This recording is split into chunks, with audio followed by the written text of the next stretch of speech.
ସବୁଦିନ ବାଲକୋନରେ ଠିଆ ହୋଇଥିବା ସୋନମ ଦିନେ ପଡ଼ିଶା ଘର ଅଭିଷେକ ପ୍ରେମରେ ପଡ଼ିଯାଇଥିଲା। ସୋନମ ବାହା ହୋଇଥିଲା, ସ୍ୱାମୀ ଅଜିତ ବ୍ୟାଙ୍କରେ ଚାକିରି ବି କରୁଥିଲା।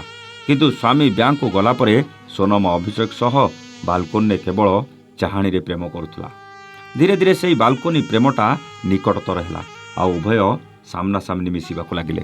ଗଭୀର ପ୍ରେମ ହେଲା ପରେ ସାଙ୍ଗ ହୋଇ ଦେହସୁଖ ନେବାକୁ ବି ପଛେଇଲେନି ଏମାନେ। ଆରମ୍ଭ ହୋଇଯାଇଥିଲା ପ୍ରେମର ନୂଆ ଏକ ଅଧ୍ୟାୟ। କିଛି ଦିନର ସମ୍ପର୍କ ପରେ ସୋନମର ସ୍ୱାମୀ ଅଜିତ ଏମାନଙ୍କ ପ୍ରେମ ବିଷୟରେ ଜାଣିପାରିଥିଲା। ଆଉ ସବୁଠୁ ଆଶ୍ଚର୍ଯ୍ୟର କଥା ହେଲା, ସ୍ୱାମୀ ଅଜିତ ସ୍ତ୍ରୀ ସୋନମର ସବୁ କଥା ଜାଣିବା ପରେ ମଧ୍ୟ ଜାଣିଶୁଣି ଚୁପ୍ ରହିଥିଲା। ଆଉ ତା ପଛର କାରଣ ଆପଣ ଜାଣିଲେ ଆଶ୍ଚର୍ଯ୍ୟ ହୋଇଯିବେ ଆଜ୍ଞା। ଅଭିଷେକ ଅଜିତ ଚାକିରି କରୁଥିବା ବ୍ୟାଙ୍କର ଜଣେ ଗ୍ରାହକ ଥିଲା। ଆଉ ଅଜିତ ଜାଣିଥିଲା ଯେ ସେ ବହୁତ ଧନୀ ଘରର, ଆଉ ତା ଆକାଉଣ୍ଟରେ ମଧ୍ୟ କୋଟି କୋଟି ଟଙ୍କାର କାରବାର ହେଉଥିଲା। ଯେଉଁଥିପାଇଁ ସ୍ତ୍ରୀକୁ ଆକଟ କରିବା ବଦଳରେ ତାକୁ ଅଭିଷେକ ସହ ମିଶିବାକୁ ଖୁଲମ ଖୋଲା ଛାଡ଼ି ଦେଇଥିଲା, ଆଉ ତାଠୁ ଟଙ୍କା ଝଡ଼ାଇବାକୁ ଯୋଜନା ମଧ୍ୟ କରୁଥିଲା। ସେଥିପାଇଁ ଉଭୟ ସ୍ୱାମୀ ସ୍ତ୍ରୀ ମିଶି ଏମିତି ବଡ଼ ପ୍ଲାନ୍ କରିଥିଲେ।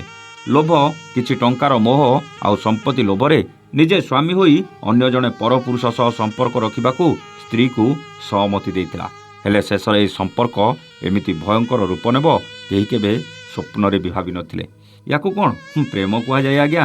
ୟାକୁ କ'ଣ ସ୍ୱାମୀ ସ୍ତ୍ରୀଙ୍କର ସମ୍ପର୍କ କୁହାଯାଏ? ଅଭିଷେକ ସବୁବେଳେ ସୋନମକୁ ସାଥିରେ ନେଇ ସପିଂ ବି କରୁଥିଲା। ଆଉ ସୋନମ ବି ତାର ଫାଇଦା ନେବାକୁ ଯାଇ ଲକ୍ଷ ଲକ୍ଷ ଟଙ୍କାର ସପିଂ କରି ଚାଲିଥିଲା।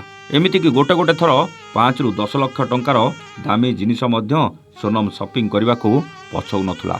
ଧୀରେ ଧୀରେ ଅଭିଷେକ ସୋନମ ସହ ବୋର୍ ହେବାକୁ ଲାଗିଲା। ସୋନମକୁ ଦୂରେଇ ଦେବାକୁ, ତାକୁ ଏଭଏଡ୍ କରିବାକୁ ଲାଗିଲା। କିନ୍ତୁ ଏକଥା ସୋନମ ଆଉ ସ୍ୱାମୀ ଅଜିତ ଜାଣିଗଲା ପରେ ଅଭିଷେକକୁ 8 ଲକ୍ଷ ଟଙ୍କା ମାଗିଥିଲେ। ଅଭିଷେକ ମନା କରିବାରୁ ସୋନମ କେସ୍ କରି ଫସେଇ ଦେବାକୁ ଧମକ ଦେଇଥିଲା। ଆଉ ଶେଷରେ ଅଭିଷେକ 8 ଲକ୍ଷ ଟଙ୍କା ଦେବାକୁ ରାଜି ମଧ୍ୟ ହୋଇଯାଇଥିଲା। କିଛି ଦିନ ପରେ ସୋନମ ଆଉ ଅଜିତ ମିଶି ପୁଣି ଅଭିଷେକକୁ ଟଙ୍କା ମାଗିବା ଆରମ୍ଭ କରିଦେଇଥିଲେ। କିନ୍ତୁ ଏଥର ଅଭିଷେକ ଟଙ୍କା ଦେବାକୁ ସିଧା ମନା କରିଦେବାରୁ ତା ନାଁରେ କେସ୍ କରି ଅଭିଷେକକୁ ଜେଲକୁ ମଧ୍ୟ ପଠାଇ ଦେଇଥିଲେ। କିଛି ଦିନ ପରେ ଅଭିଷେକ ବେଲ୍ରେ ଜେଲରୁ ବାହାରିଥିଲା। ହେଲେ ତାକୁ ସେଥିରୁ ମଧ୍ୟ ତ୍ରାହି ମିଳିନଥିଲା। ସମାନ ସମସ୍ୟା ତାକୁ ସାମ୍ନା କରିବାକୁ ପଡ଼ିଥିଲା। ପୁଣି ଥରେ ସୋନମ ତାକୁ ଟଙ୍କା ମାଗିବା ଆରମ୍ଭ କରିଦେଇଥିଲା। ଆଉ ସ୍ୱାମୀ ଅଜିତ ସୋନମକୁ ସପୋର୍ଟ ବି କରୁଥିଲା। ଶେଷରେ ଅଭିଷେକର ସହିବାର ସୀମା ଟପି ଯାଇଥିଲା, ଆଉ ଜୀବନ ଚାଲି ଯାଇଥିଲା। ବନ୍ଦ ଘର ଭିତରୁ ମିଳିଥିଲା ଅଭିଷେକର ମୃତ୍ୟୁ ଶରୀର। ପୋଲିସ ତଦନ୍ତ କଲା ପରେ ସବୁ ସତ ଜାଣିପାରିଥିଲା। ଆଉ ଶେଷରେ ସୋନମ ତା ସ୍ୱାମୀ ଅଜିତକୁ ଜେଲ୍ ପଠାଇ ଦେଇଥିଲା। ପ୍ରେମ ନାଁରେ ପରକୀୟା ପ୍ରୀତି, ଆଉ ପରକୀୟା ପ୍ରୀତିରୁ ଲୋଭ, ଆଉ ଲୋଭରୁ ମୃତ୍ୟୁ। ଏହି ମିଛ ପ୍ରେମର ନାଟକରେ ଗୋଟେ ପଟେ ଜଣକର ମୃତ୍ୟୁ ହୋଇଥିଲା ବେଳେ ଆଉ 2 ଜଣ ଜେଲ୍ ମଧ୍ୟରେ ଚକି ପେଶୁଥିଲେ। ସୋନମ ବାହା ହେଇ ଅନ୍ୟ ଜଣଙ୍କୁ ପ୍ରେମ କରିବା ଭୁଲ ତ ଥିଲା, କିନ୍ତୁ ସ୍ୱାମୀ ଅଜିତ ଜାଣିବା ପରେ ଟଙ୍କା ଲୋଭରେ ତାକୁ ସପୋର୍ଟ କରିବା କ'ଣ ଠିକ୍ ଥିଲା? ଆଉ ଅଭିଷେକ ଯଦି ଜାଣିଥିଲା ସୋନମ ବାହା ହେଇଛି, ଆଉ ତାପରେ ବି ତାକୁ ପ୍ରେମ କରିବା କ'ଣ ଉଚିତ ଥିଲା?